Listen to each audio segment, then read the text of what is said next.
Hello विद्यार्थी मित्रों, ધોરણ 11 સાયન્સ પ્રકરણ નંબર 5 ગતિના નિયમો. આજે આપણો આ ચેપ્ટરનો ત્રીજો વિડિયો છે. આ વિડિયોની અંદર આજે આપણે ભણવાનું છે ન્યૂટનની ગતિનો ત્રીજો નિયમ. ન્યૂટનની ગતિનો ત્રીજા નિયમની આપણે અહીંયા સમજૂતી મેળવવાની છે. તો ન્યૂટનની ગતિનો બીજો નિયમ આપણે કાલે જોઈ ગયા કે ભાઈ F = ma, F = dv/dt અથવા F = m/dv/dt. અને આપણે આ પૂરું કર્યું. હવે ધ્યાન રાખો, હવે આજે આપણે ન્યૂટનની ગતિનો ત્રીજો નિયમ ભણવાનો છે. તો એ વાત કરવાની છે બે પદાર્થો,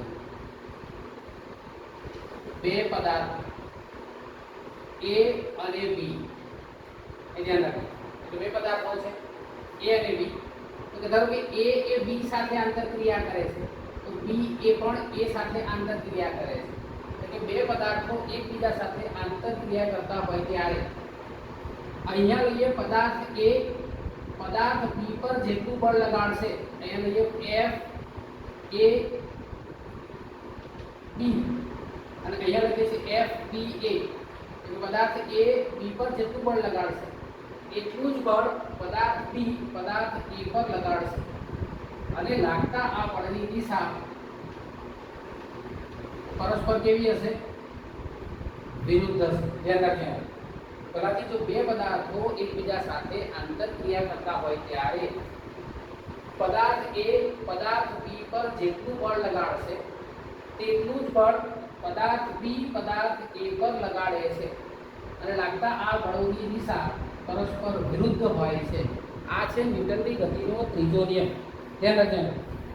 એટલે કે બે પદાર્થો વચ્ચેની આંતરક્રિયાની વાત કરવાની છે. તો લખીએ છીએ બે પદાર્થો વચ્ચેની આંતરક્રિયામાં, યાદ રાખજો, બે પદાર્થો વચ્ચેની આંતરક્રિયામાં પદાર્થ A પદાર્થ B પર જેટલું બળ લગાડે, યાદ રાખજો, આંતરક્રિયામાં એક પદાર્થ બીજા પદાર્થ પર જેટલું બળ લગાડે તેટલું જ બળ બીજો પદાર્થ પહેલા પદાર્થ પર લગાડે છે. અને આ બળોની દિશા પરસ્પર વિરુદ્ધ હોય છે. પરસ્પર કેવી હોય છે? વિરુદ્ધ હોય છે. ધ્યાન રાખો, આ જે દિશા મળે છે આપણને એ દિશા પરસ્પર વિરુદ્ધ હોય છે. એવું આપણે અહીંયા સમજીએ છીએ કે બે પદાર્થોની વાત કરવાની છે. મારી પાસે બે પદાર્થો છે A અને B. તો કે A એ B પર જેટલું બળ લગાડે, ધ્યાન રાખજો, પદાર્થ A અહીંયા લઈએ છીએ, આને આમ લઈએ છીએ. તો કે A એ B પર જેટલું બળ લગાડશે એટલું જ બળ B એ A પર લગાડશે. એટલે કે બે બળો FAB અને FBA એ લગભગ સમાન મૂલ્યના છે. કેવા છે? સમાન મૂલ્યના છે. અને એમની દિશા પરસ્પર વિરુદ્ધ છે. તો કે FAB = FBA. પહેલો પદાર્થ બીજા પદાર્થ પર જેટલું બળ લગાડે એટલું જ બળ બીજો પદાર્થ પહેલા પદાર્થ પર લગાડે છે. તો અહીંયા આ થઈ આપેલા પદાર્થની એક્શન, એને આપણે કહીએ છીએ ક્રિયાબળ. અને આ થયું એનું રિએક્શન, જેને કહીએ છીએ પ્રતિક્રિયાબળ. ધ્યાન રાખજો. તો ક્રિયાબળ અને પ્રતિક્રિયાબળ કેવા છે? કે બંને ઇક્વલ ટુ માં લખીએ છીએ સમાન મૂલ્યના. અને પરસ્પર કેવા છે? તો વિરુદ્ધ દિશામાં છે. તો આપણે 9મા ધોરણમાં હું શીખીને ગયા આવ્યા છે કે ભાઈ ક્રિયાબળ અને પ્રતિક્રિયાબળ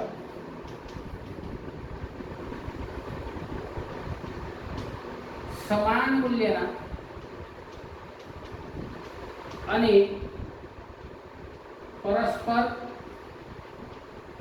વિરુદ્ધ દિશામાં હોય છે. Every action have equal and opposite reaction.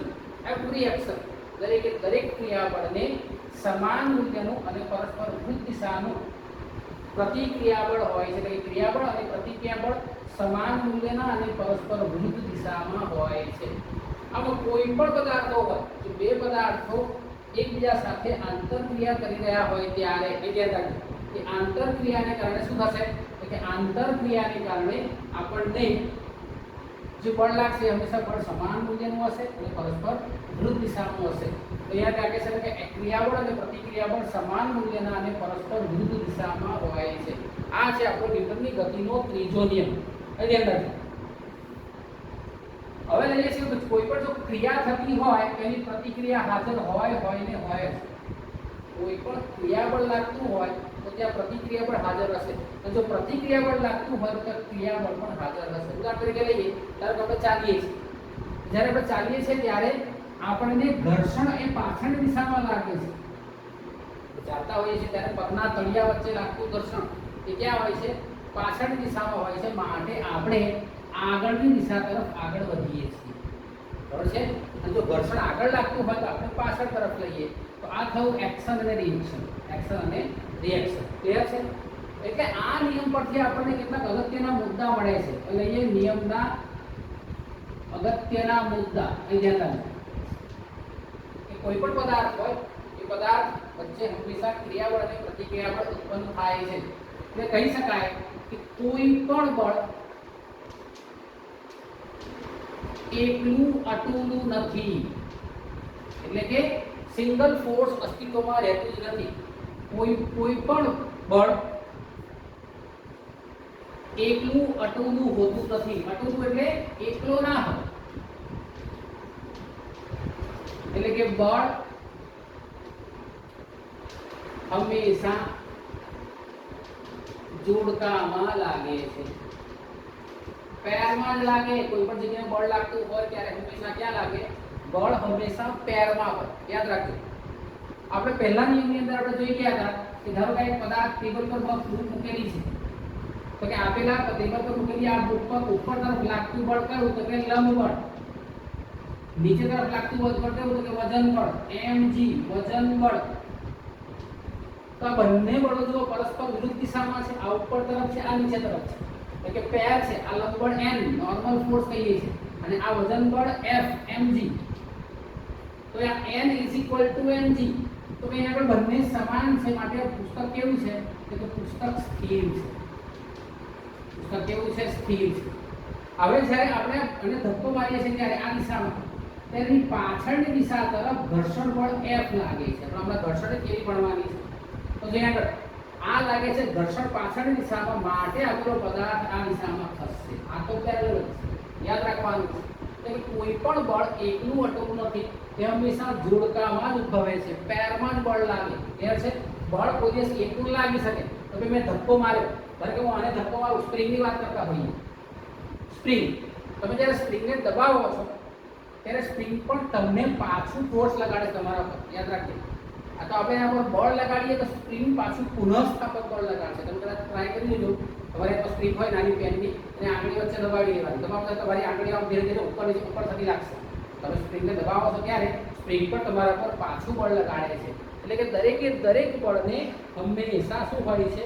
તો કે હંમેશા પ્રતિક્રિયા બળ હોય ને હોય. જ્યાં જ્યાં ક્રિયાબળ હાજર છે ત્યાં ત્યાં પ્રતિક્રિયા બળ હાજર હોય ને હાજર હોય છે. ધ્યાન રાખજો.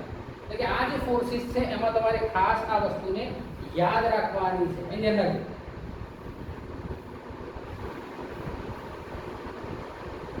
પછી લખતા હોય કોઈ સંપર્ક બળો છે. આ તો સંપર્ક બળોની વાત થઈ. આ બધા કયા બળો છે? સંપર્ક બળો.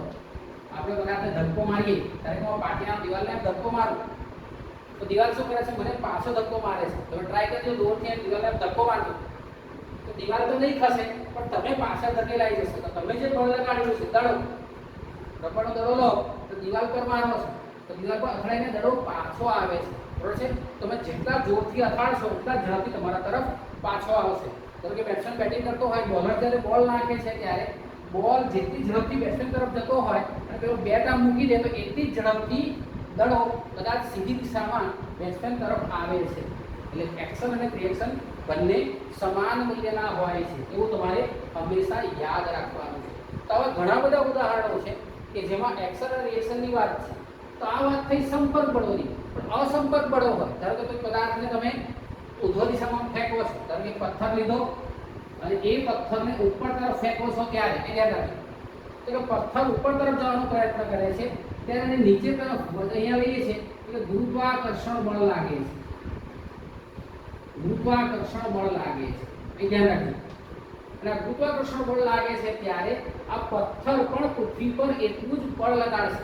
જેટલું બળ પૃથ્વી પથ્થર પર લગાડે છે એટલું જ બળ પથ્થર પાછો પૃથ્વી પર લગાડે છે. એ ધ્યાન રાખજો, ખાસ અગત્યનું છે. અસંપર્ક બળોમાં પથ્થર પર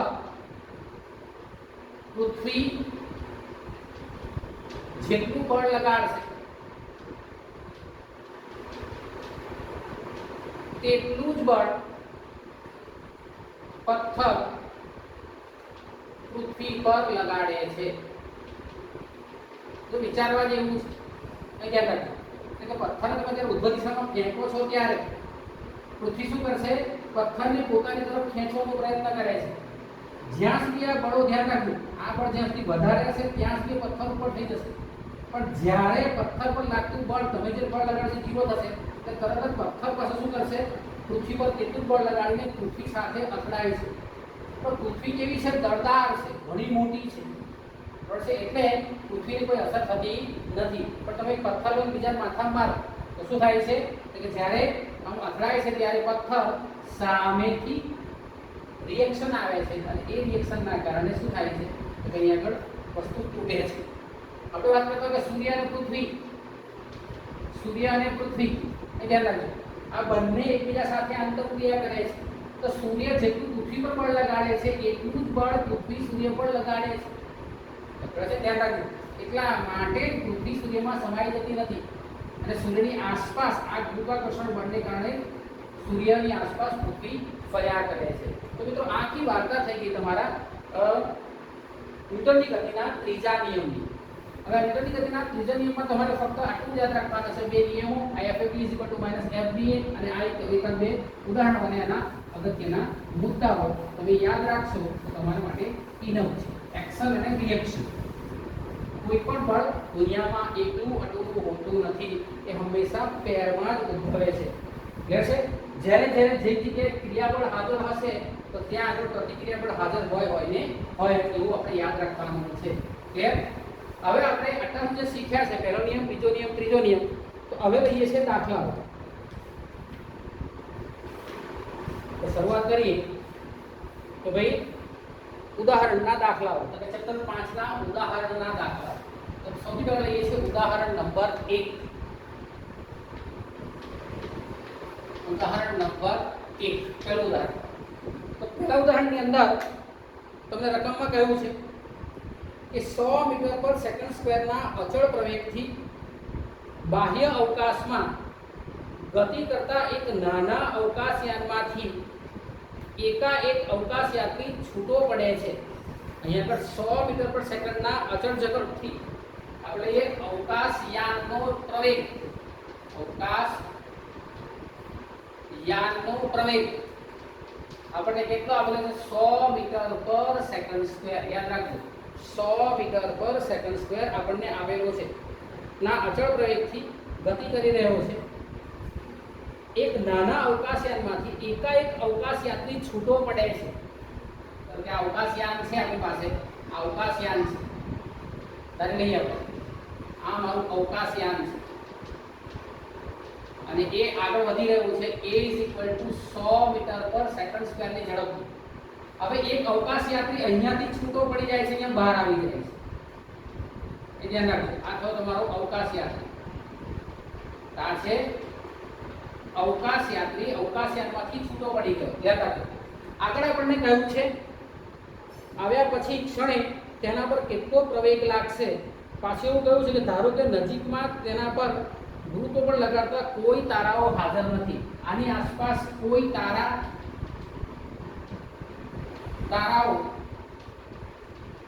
હાજર નથી, અને હાજર નથી માટે એના પર આ તારાઓ પર લાગતું ગુરુત્વાકર્ષણ બળ કેવું થશે? શૂન્ય થશે. તારાઓ કોઈ છે જ નહીં, પણ આપેલા પદાર્થ પર કોઈ ગુરુત્વાકર્ષણ બળ લાગતું નથી, અહીં ધ્યાન રાખજો. એટલે ગુરુત્વાકર્ષણ બળ લાગતું નથી, અહીં ધ્યાન રાખજો. અને આપેલું આ જે યાન છે અવકાશયાન એ 100 મીટર પર સેકન્ડ સ્ક્વેરની ઝડપથી આગળ વધી રહ્યું છે. આ તો આગળ નીકળી ગયો અને આ અહીંથી છૂટો પડી ગયો. અહીંયા કોઈ તારાઓ છે નહીં માટે ના તો અવકાશયાન આના પર કોઈ પ્રવેગ લગાડશે, ના તો અહીંયા તારાઓ કોઈ નથી માટે લાગતું નથી, માટે આના પર અત્યારની દિશામાં લઈએ જ્યારે છૂટો પડી જાય ત્યારે એના પર લગભગ કોઈ બળ લાગતું નથી. બરાબર છે? એટલે કુલ ચોખ્ખું બળ અવકાશ યાત્રી પર લાગતું કુલ ચોખ્ખું બળ કેવું છે? શૂન્ય છે. તો તમે જવાબમાં શું લખશો? તો જવાબમાં લખવાનું છે કે જ્યારે અવકાશ યાત્રી અવકાશયાનમાંથી છૂટો પડે છે ત્યારે નંબર 1 ધ્યાન રાખજો. અહીંયા અવકાશ યાત્રીની આસપાસ કોઈ તારાઓ હાજર નથી. અવકાશ યાત્રીની આસપાસ કોઈ તારાઓ હાજર નથી માટે 3 કરીને માટે તેના પર કોઈ બાહ્ય ગુરુત્વાકર્ષણ બળ લાગતું નથી, માટે તેના પર બાહ્ય ગુરુત્વાકર્ષણ બળ લાગતું નથી. આ નંબર 1. નંબર 2, અવકાશયાન તો આપણે સેન્ટેન્સમાં જ આપણને કહ્યું છે અચળ પ્રવેગથી ગતિ કરે છે, એ ધ્યાન રાખજો. અવકાશયાન અવગણ્ય રીતે, એ ધ્યાન રાખજો, અચળ પ્રવેગથી ગતિ કરતો હોવાથી આના દ્વારા આના પર લાગતું બળ અવગણ્ય રીતે એકદમ નાનું હોય છે, કે જે લગભગ નહીંના બરાબર હોય છે. તો 2 નંબર યાદ રાખીશું. અહીંયા આગળ અવકાશયાન અચળ પ્રવેગથી ગતિ કરે છે માટે તેના વડે અવકાશ યાત્રી પર લાગતું બળ અવગણ્ય રીતે નાનું, એટલે લઈએ લગભગ શૂન્ય હોય છે. માટે અવકાશ યાત્રી પર લાગતું કુલ ચોખ્ખું બળ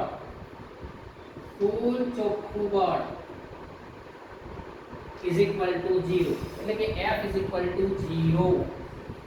F net is equal to 0. હવે ન્યૂટનની ગતિનો બીજો નિયમ F is equal to ma, F is equal to ma is equal to 0. એમને આમ લઈ જઈએ માટે a is equal to 0. એટલે કે અવકાશ યાત્રી પર કોઈ પ્રવેગ લાગતો નથી, લખી શકાય. માટે અવકાશ યાત્રી પર કોઈ બળ લાગતું નથી. પહેલો દાખલો આપો કે ભાઈ આપણો જે અવકાશ યાત્રી છે એ અવકાશ યાત્રી પર કોઈ પ્રવેગ લાગતો નથી, લાગતું પ્રવેગ શૂન્ય છે. ક્લિયર છે? આ થયો તમારો ઉદાહરણ નંબર 1. હવે લઈએ છીએ ઉદાહરણ નંબર 2.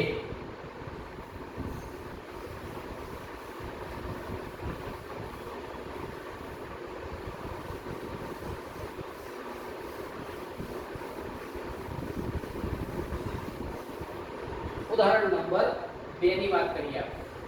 રકમ આપણને કહ્યું છે કે 0.04 કિલોગ્રામ દળ ધરાવતી અને 90 મીટર પર સેકન્ડની ઝડપથી ગતિ કરતી એક બુલેટ એક ભારે લાકડાના બ્લોકમાં પ્રવેશે છે. યાદ રાખજો, આપણને બુલેટનું દળ આપેલું છે. તો સમજેલા આપણા છે બુલેટનું દળ, એને આપણે કહીએ MB 0.04. ધ્યાન રાખજો, બરાબર છે? 0.04 કિલોગ્રામ દળ ધરાવતી બુલેટ અને બુલેટનો વેગ એને આપણે છે VB એ આપેલું છે 90 મીટર પર સેકન્ડ 90 મીટર પર સેકન્ડ. અહીં ધ્યાન રાખજો. એક ભારે લાકડાના બ્લોકમાં પ્રવેશે છે અને 60 સેન્ટીમીટરનું અંતર કાપીને અટકી જાય છે. અહીં ધ્યાન રાખજો. અહીંયા આ બ્લોક છે, લાકડાનો બ્લોક છે. અહીંથી બુલેટ પ્રવેશી તો અહીંયાથી લઈને આટલા સુધી આ અંતર આપણને આપેલું છે 60 સેન્ટીમીટર કે મીટર ચેક કરી લઈએ. 60 સેન્ટીમીટરનું અંતર કાપીને અહીંયા અટકી જાય છે. તો અહીંયા અટકે છે, યાદ રાખજો. 60 સેન્ટીમીટરનું અંતર કાપીને અટકી જાય છે. આગળ આપણને કહ્યું છે તો બ્લોક વડે બુલેટ પર સરેરાશ અવરોધક બળ કેટલું હશે? અહીં ધ્યાન રાખજો. તો બ્લોક વડે બુલેટ પર લાગતું અવરોધક બળ આપણે શોધવાનું છે. આ બ્લોક વડે અવરોધક બળ શું શોધવાનું છે? બ્લોક વડે બુલેટ પર લાગતું અવરોધક બળ યાદ રાખજો. પણ ન્યૂટનના કાયદાના ત્રીજા નિયમની વસ્તુ યાદ રાખીશું કે જો ક્રિયાબળને તમે ધન લો તો તમારો પ્રતિક્રિયાબળ નેગેટિવ આવે અને જો ક્રિયાબળ નેગેટિવ હોય તો પ્રતિક્રિયાબળ પોઝિટિવ આવે. આ કિસ્સાની અંદર બુલેટના વેગને આપણે ક્રિયાબળ તરીકે લઈએ છીએ તો લાકડું શું કરશે? એને બેક દિશામાં પ્રતિક્રિયાબળ લગાડશે એટલે મારો જવાબ માઈનસમાં આવે.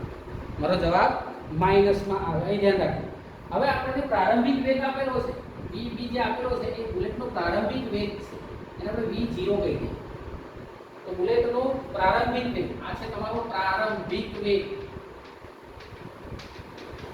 અહીંયા તમારી પાસે પ્રવેગ નથી પણ અંતર આપેલું છે. યાદ રાખજો. શું આપેલું છે? અંતર આપેલું છે. માટે લાકડાના બ્લોક વડે બુલેટ પર લાગતો પ્રતિપ્રવેગ લખીએ છે લાકડાના બ્લોક વડે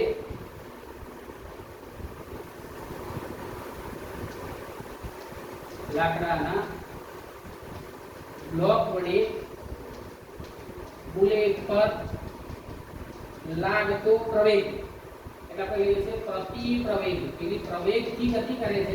અહીંયા પ્રતિપ્રવેગ આપણે શોધીએ છીએ. તો પ્રતિપ્રવેગ લઈએ છીએ એટલે હવે v² - u² = 2as સમીકરણ છે. અચળ પ્રવેગ ગતિનું સમીકરણ v² - v02 આપણે એવું લખ્યું. v² - v02 = 2as સમીકરણ છે. પરંતુ અંતિમ વેગ લઈએ આપણે v તેને શું લખ્યું છે? આપણે અહીંયા આગળ ગતિ કરીને અટકી જાય છે માટે અંતિમ વેગ આપણે 0 લઈશું. અંતિમ વેગ કેવો લઈશું? 0 લઈશું. કઈ ધ્યાન રાખજો કે v ની કિંમત 0 નો સ્ક્વેર માઈનસ v0 સ્ક્વેર. મિત્રો કેટલા છે? કે 90 એટલે કે 90 નો વર્ગ = 2. a પ્રવેગ કેટલો આપેલો છે? 0.04 અને s આપણને આપેલો છે. ધ્યાન રાખજો. v² - v02 આપણે પ્રવેગ શોધીએ છીએ. પ્રવેગ શોધવાનો છે એટલે a અને s કેટલો આપેલું છે? કેટલું અંતર છે? 60 સેન્ટીમીટર એટલે લઈશું 60 ભાગ્યા 100 એટલે 0.6 મીટર અંતર d. s = 60 સેન્ટીમીટર એટલે 0.6 મીટર. ધ્યાન રાખજો. માટે a = 90 નો વર્ગ 8100 છેદમાં 2 * 6 એટલે આવશે 0.12. 8100 ભાગ્યા 0.12 આપણે જ્યારે કરીશું તો આપણને જવાબ મળશે -6750. a = -6750 મીટર પર સેકન્ડ. આટલું પ્રયોગ છે. માટે બ્લોક વડે બુલેટ પર લાગતું અવરોધક બળ F = ma. તો અહીંયા માસ કોના પર બુલેટ લાગ્યો? તો બળ બુલેટ પર લાગ્યું છે એટલે m દળનું છે એ આપણી પાસે છે -6750. તો m કેટલો છે 0.04 ગુણ્યા a કેટલો આવ્યો -6750. તો તમારું જે બળ લાગે છે એ બળ આવશે માઈનસ, એ યાદ રાખજો, બળ આવશે -270 ન્યૂટન, -270 ન્યૂટન. માટે બ્લોક વડે બુલેટ પર એના રાખજો, બુલેટની ગતિની વિરુદ્ધ દિશામાં 270 ન્યૂટન બળ લાગશે. ધ્યાન રાખજો. માટેનો પ્રતિપ્રવેગ કેવો છે અહીંયા ધ્યાન રાખજો, પ્રતિપ્રવેગ -270 ન્યૂટન છે. બરાબર છે. અહીંયા આગળ ધ્યાન રાખજો, આ અવરોધક બળ છે અને અચળ નથી. આપણે આટલા સુધી લખીશું. અહીંયા જે છે તો આ દાખલો મારો અહીંયા પૂરો થયો. ઉદાહરણ નંબર 3 ની વાત કરીએ.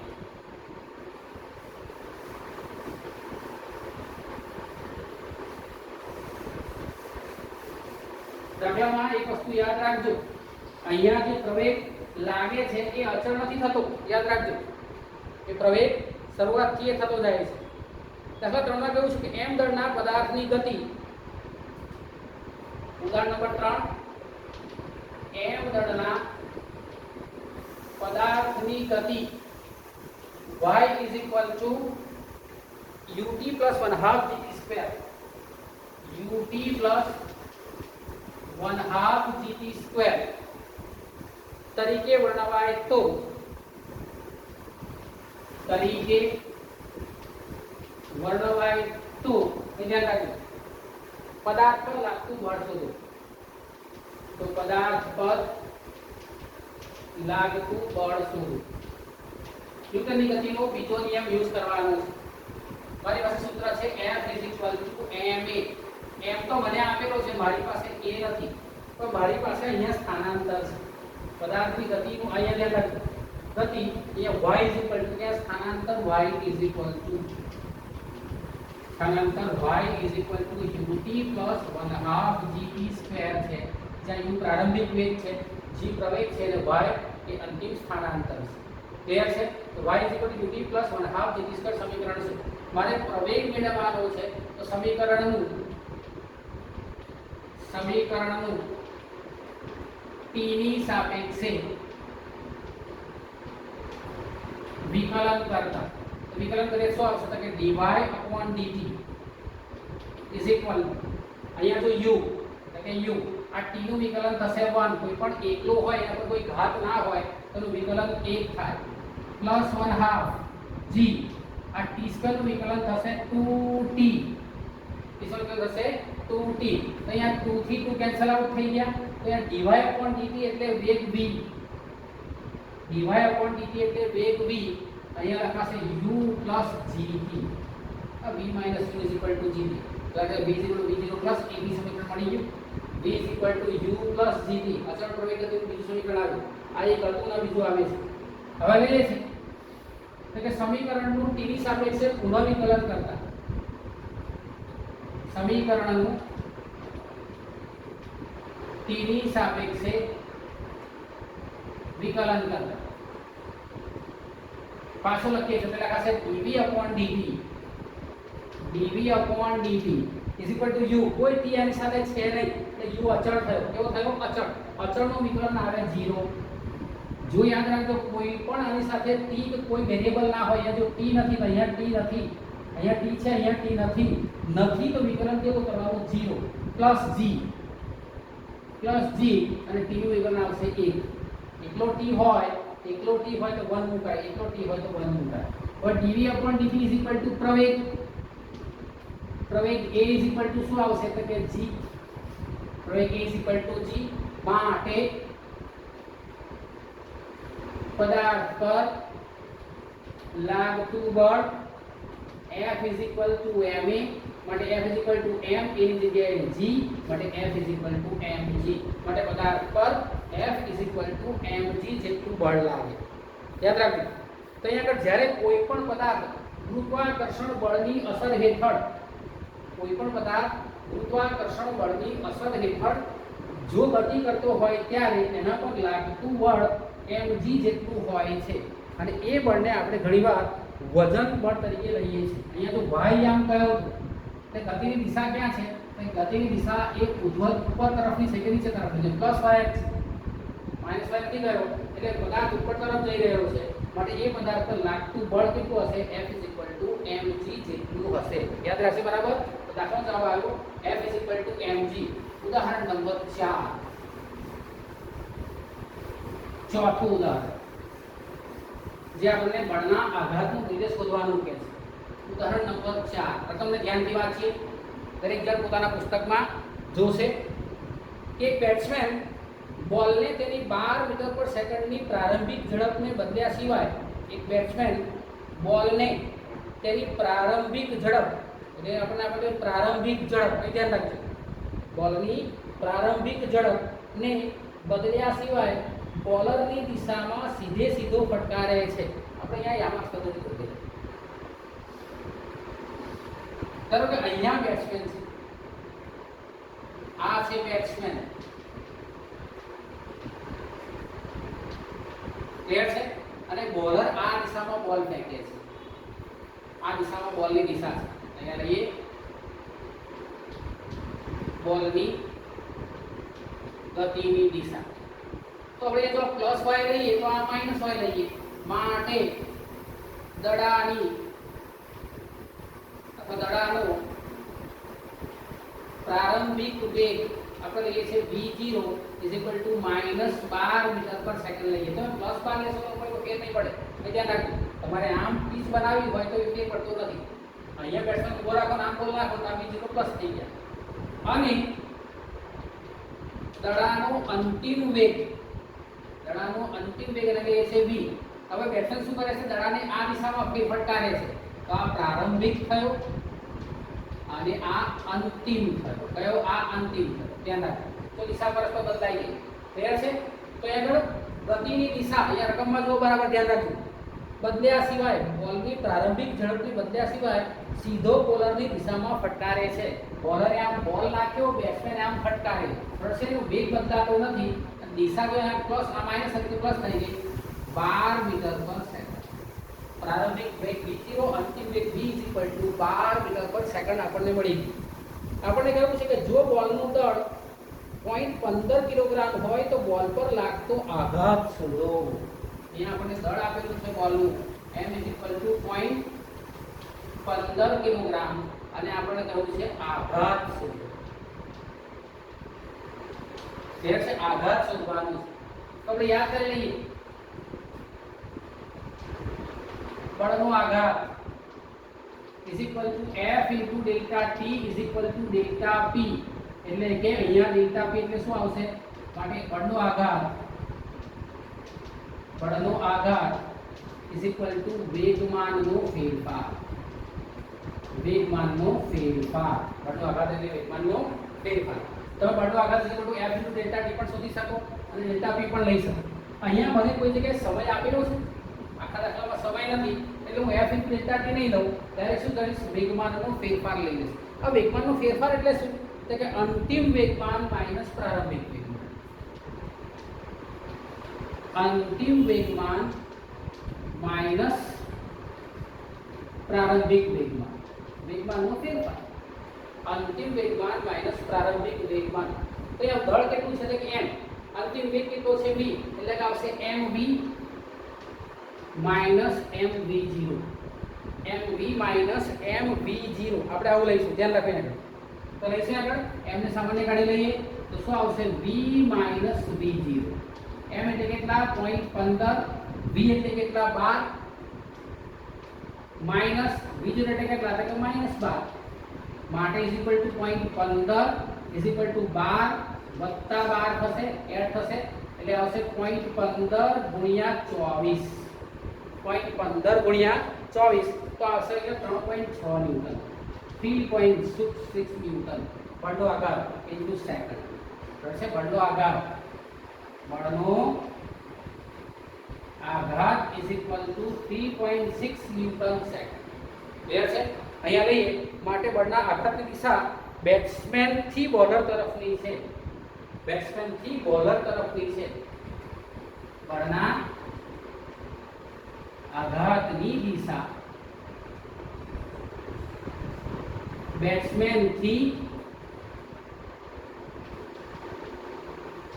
બોલર તરફની છે. બોલરે એક્શન કરી, બેટ્સમેને રિએક્શન કર્યું.